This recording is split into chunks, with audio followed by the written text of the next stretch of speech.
Hello, everybody. Trailer Trash Tim, and welcome to Weird Wednesday. That's right. I'm inside in trailer number one, inside the kitchen, dining room, whatever. I wish I got my Christmas tree right up right over there. But anyway, you know what we do every Wednesday? Weird Wednesday, right? Um, but there's something that I left out of my last video, which I posted on Monday. I'm going to attach it right here. I had it all set to go Monday, and I just flat forgot to mention it. But it's kind of weird anyway. Well, it's definitely weird. A lot of you remember, I guess it was over the weekend, that they discovered a staffer for Senator Ben Cardin was in the Senate chambers where he was making, let's say, a gay-style adult video of sorts. That's really all I know. And that's really all I want to know. Haven't seen the film, don't plan to see the film, wouldn't watch the film. I don't even know if the film is out there. I hope nobody watches it, but whatever the case. I don't know if the guy, and I forget his name, he was a staffer for Cardin, now since fired, terminated. I don't know if he was alone. I don't know if he had somebody operating the camera. I don't know if maybe the senator was in on it. I just don't know.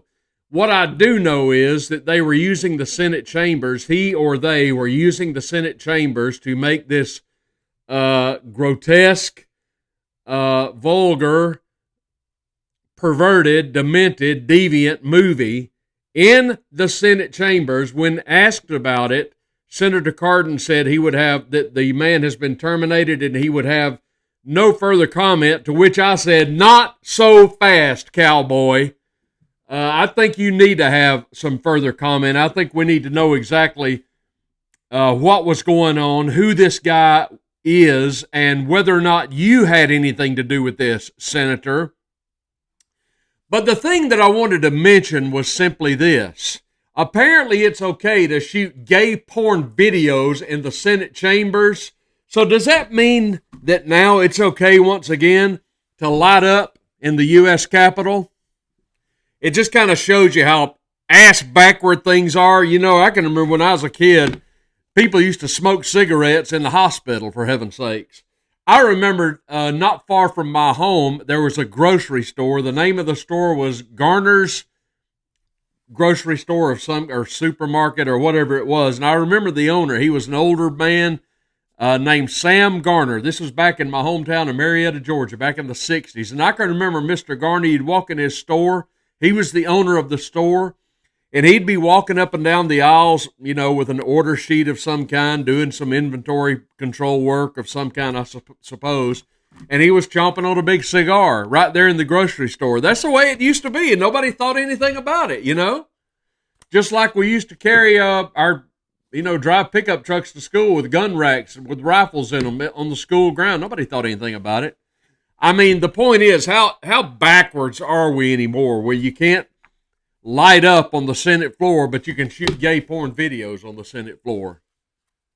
Little backwards, don't you think? All right, let's move on. That does qualify as weird, but it wasn't in what I had prepared for today, so let me get on to this. I have a lot to cover, and I don't know if I'm going to cover it all. I don't know if you guys want me to go too long, but let's get going, and we'll just see where the winds take us, all right? Okay, here's the first the first Weird Wednesday story I want to cover. Get this. Sandra Jimenez, age 44, is cooling her heels at the Turner Guilford Night Correctional Center in Miami, Florida, after she attacked her boyfriend of 8 years at their home.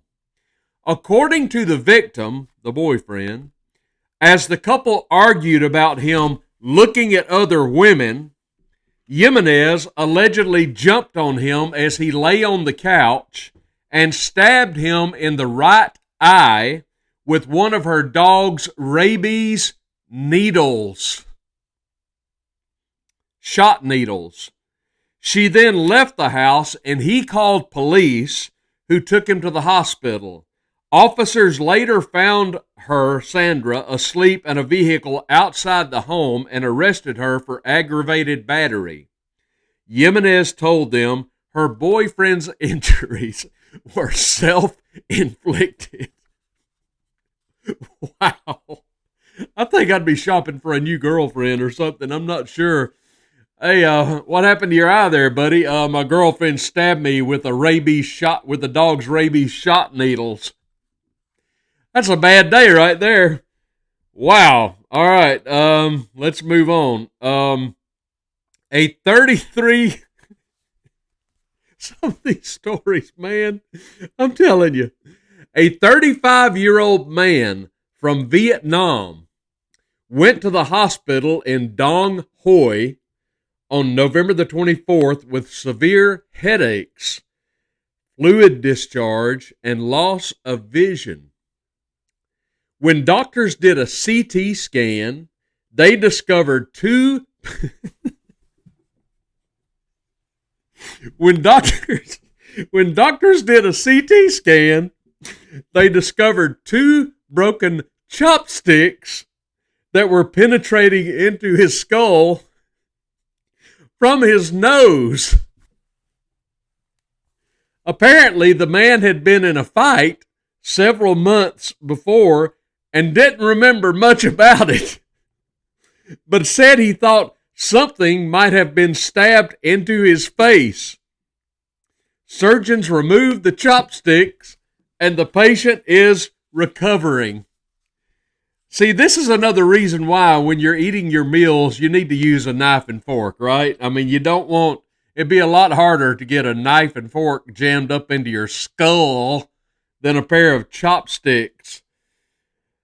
All right, let's move on. Christopher Boyd, age 32, was riding in a car in Evansville, Indiana, when it was pulled over for an obscured license plate, the Smoking Gun reported. Boyd was patted down, and officers found a small bag with multiple pills in his sock. Boyd told them he uses Percocet for pain from a bullet lodged in his spine. Police noticed he tensed up when being searched in his groin area. They asked if he had anything stuffed in his groin or buttocks area, and he said he did not.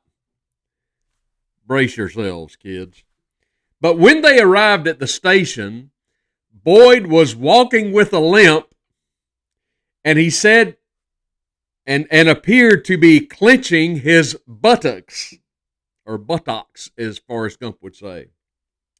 A trip through a scanner identified a large object, a Smith & Wesson handgun of about 5 inches in length, in his rectum. The manufacturer does claim the pistol is perfectly suited for concealed carry. It was not reported whether the weapon was loaded. Boyd also had 2 plastic bags of marijuana tucked next to his scrotum. He was booked into the Vanderburgh County Jail. You got all that? Okay, Mr. Boyd. He's quite the contortionist, I suppose. Okay, let's move on. How about the next one? An unnamed 28-year-old man. Kiki, come here. You got to hear this. She'll ignore me. An unnamed 28-year-old man in search of a voluntary... You might want to sit down for this. An unnamed 28-year-old man in search of a voluntary castration found himself drawn to a website offering such services, which led him to travel from Virginia to a cabin in the woods of Poteau, Oklahoma, Poteau, Poteau, Oklahoma. There, on October the 12th, Bob Lee Allen, 53, and Thomas Evans Gates, 42, allegedly relieved the victim of his testicles during a 2-hour surgery.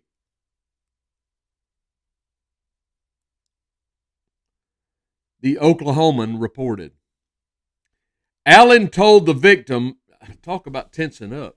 Allen told the victim that he has a freezer of body parts and that he was going to consume the parts, and laughed and said that he was a cannibal, an affidavit said. The day following the operation, Allen took the victim to the hospital because he was bleeding badly. You missed this story. I got onlookers here. Feel free to chuckle if you wish. He was bleeding badly, but cautioned him to say he'd done it to himself. The hospital contacted police, and investigators searched the property, finding suspected body parts in the deep freeze. Allen and Gates were charged with multiple felonies and misdemeanors, including conspiracy to commit unlicensed surgery and failure to bury the body parts. Okay. For whatever reason, you've got a guy, an unnamed man, 28 years old, who lives in Virginia, who wants to have a voluntary castration. So the weird starts in the first sentence. A voluntary castration. Okay, so if you want a voluntary castration, why on earth you would want that, I don't know. But this guy, instead of going down to the doctor's office to talk about getting his credentials removed, instead does the smart thing, right? He goes online and somehow he finds two rednecks in Poteau, Oklahoma, who say, yeah, travel from Virginia. Go ahead. Poteau, Oklahoma. Marina's from Oklahoma, or lived in Oklahoma. He finds two yahoos in Poteau, Oklahoma, who say, yeah, we'll be glad to do the surgery for you. I don't know if he checked their qualifications, but evidently they had the correct implements to remove the guy's family jewels, which they did. But then things went awry. So, if I had been this unnamed 28-year-old, I think I'd want to remain unnamed as well. So, I don't know. Maybe he's going to consider monasticism now. I'm not sure, but he's lost a little weight the hard way. All right, let's move on. How about this one? All right, here we go. Now listen to this. I don't know how to pronounce this. It's spelled TwiFi. I'm guessing it's TwiFi. TwiFi. I'll go with TwiFi. TwiFi, a startup internet company provider in Switzerland, posted a Facebook ad with a compelling offer to parents-to-be. Name your child Twifus for a boy, or Twifia for a girl, Twifia, Twifia. In exchange, you name your boy Twifus or you name your girl Twifia in exchange for 18 years of free internet service. And sure enough, Kidspot.com reported one young couple bit, giving their daughter the rewarding middle name of Twifia. The more I thought about it, the more unique the name became to me, and that's when the thing acquired its charm, the baby's father said. Mom went even deeper. For me, the name Twifia also stands for connection in this context. The more often we say Twifia, the heartier the name sounds. Well, I'll tell you, if my local cable provider, if I was expecting a child and my local cable provider was making the same offer, I'd have to name my son or daughter Spectrum or Charter Actually, we've just ordered new internet service, and I forget the name of the company. Connectin. Connectin is the new company we're signing up with. They're coming tomorrow, I believe. Wow, TwiFi or TwiFi. I don't know. I guess we've got some really weird. You know what? I'm going to insert another weird story that just came to me, and it's not in my notes, but y'all pay attention to this one. This is a true story, and it's local. There was a man who was working on his high school yearbook, and he was going to insert one of the students' photographs and names in the yearbook as they were, preparing it for printing. There was a young man who was literally named Shathade. Now stick with me here. His name was Shathade. Let me spell this for you. Shathead.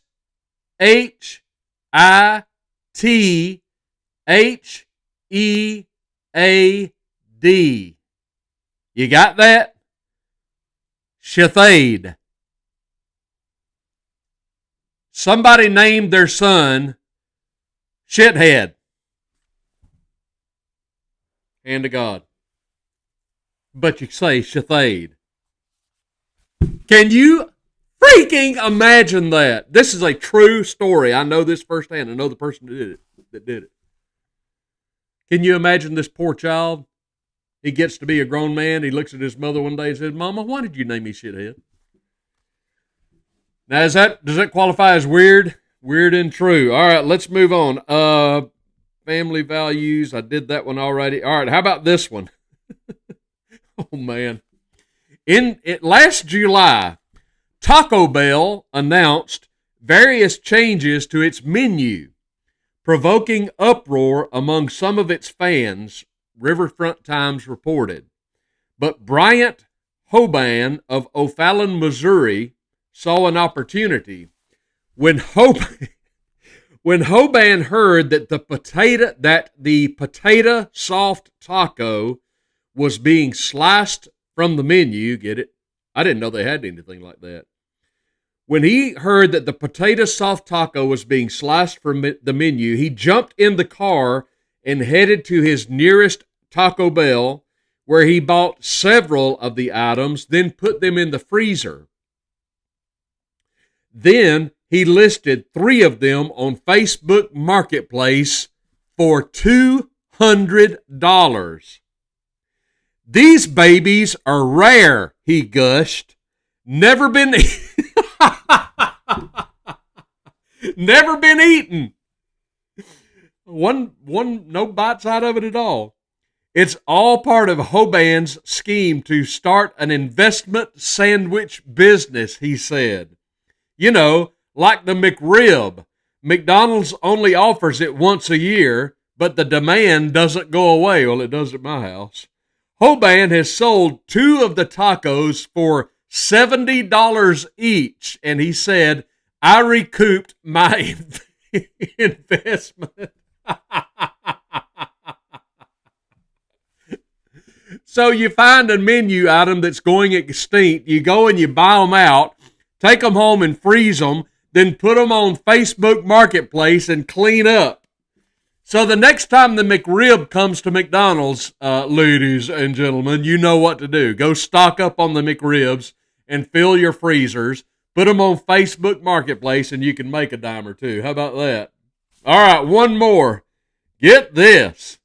A 17-year-old was taken into custody and to the hospital after pardon me. After he caused a disturbance at a Petro deli north of Topeka, Kansas. The teen, who was naked except for the ranch dressing smeared all over his body, damaged merchandise in the store, then ran out and jumped into a running car, which he crashed into a pillar. Investigators said he was under the influence of a substance. He was released into the custody of his parents. I don't even know what to say. The 17-year-old smears ranch dressing all over his naked body at the deli, then ran out of the store and jumped into a car and crashed into a pillar. What else do you think he had in his body? Can you imagine being in the deli? Well, sir, how's your sandwich or how's your salad? Well, I'd like to have a little ranch dressing if you don't mind. Well, sir, about that, I'm sorry, we're all out. What do you mean you're all out? Well, you see that naked kid running out the front door right now? Yeah, he's got all of my ranch dressing smeared all over his 17-year-old pimply body. Is that enough weird for you for one day? That's a lot of weird. All right, everybody, give me a thumbs up on the video down below. Subscribe to the Triple GT channel if you have not done so yet. Thank you for joining me, everybody. I appreciate it. Go out there and stay warm if you can. This is Trailer Trash Tim. I'll see you soon.